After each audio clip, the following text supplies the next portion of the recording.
Aprel sanasida mana o'tgan yilga kirgan yong'oqlarimiz qaranglar. Mana Xitoy X185 mana mevasi bilan chiqyapti. 1 yilda mana 2-yilga o'tish davrida mana bularni qaranglar mana. Mana shu meva bo'ladi. Xitoy X185 har bittasida bu mana meva do'stlar mana. Bunisi 3 ta ekan.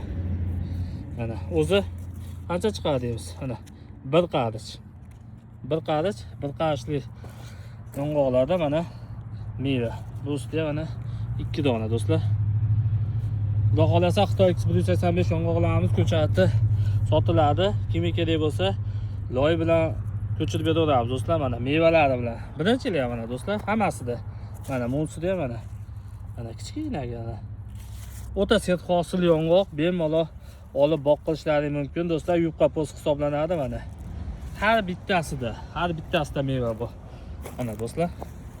Xitoy X185 yong'oq. 93 970 27 nomerdamiz. Aloqaga chiqasizlar, sog' bo'lasizlar.